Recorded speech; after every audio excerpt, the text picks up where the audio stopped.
അതാവശ്യപ്പെട്ടിട്ടാണ് ചെയ്യുന്നത്. EMS Namboodiripad, KV പത്രോസ്, ഇതാണ് ഇവിടുത്തെ ഇപ്പുറം അതിന്റെ മോന. 46-ലാണ് ആ കുത്തുകുത്തിയത്. 46 ലോക്കപ്പിന്റെ പുറത്തേക്ക് കാല് രണ്ടും വലിച്ചിട്ടിട്ട് ചക്കര കയറുകൊണ്ട് കാല് പുറത്ത് കെട്ടി അപ്പുറവും ഇപ്പുറവും കെട്ടിയതിന് ശേഷം കാല് പിന്നെ തിരിച്ച് ഉള്ളിലേക്ക് വലിക്കാതിരിക്കാൻ വേണ്ടിയിട്ടുള്ള ലാത്തികളെ വെച്ച് കയറുമായിട്ട് കെട്ടി വെച്ചിട്ടാണ് നല്ല ശൂരൽ പിടി കൊണ്ട് അടിക്കുകയാണ് ഓരോ പ്രാവശ്യം ചെയ്യുന്നത്. അടിക്കുമ്പോൾ അതിഭയങ്കരമായ വേദനയാണ് ഈ കാൽ വിളക്കി അവരടിക്കുന്നത്.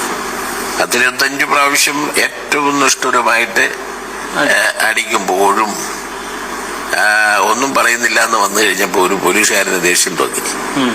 അയാളെ തോക്കില് ബയനറ്റ് ഫിറ്റ് ചെയ്തിട്ട് കൂർത്തിരിക്കുന്ന ആ ബയനറ്റിന്റെ ഭാഗം കൊണ്ട് കുത്തി കാല് വെള്ളക്കി. നല്ല സൗകര്യമാണല്ലോ, കട്ടി ഇട്ടിരിക്കുന്ന.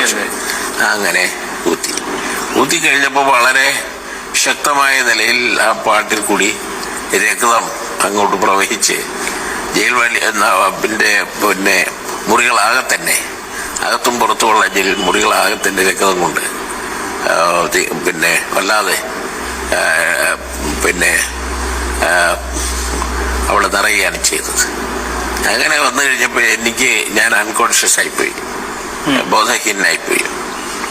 ഉടനെ തന്നെ ഇടിയൻ നാരായണപിള്ള പറഞ്ഞു, അവൻ ചത്ത് കാണും, അവനെ കാട്ടിലോട്ട് എങ്ങനെ കൊണ്ടെറിഞ്ഞു പോര് എന്ന് പോലീസുകാർക്ക് നിർദ്ദേശം കൊടുത്തു.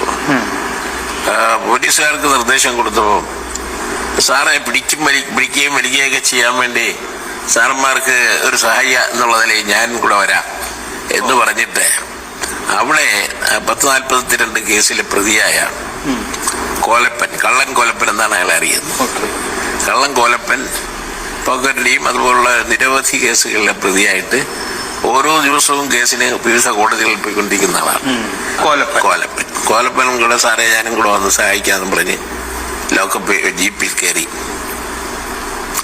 കാടിന്റെ അടുത്ത് കൊണ്ടിരിക്കുമ്പോഴേക്ക്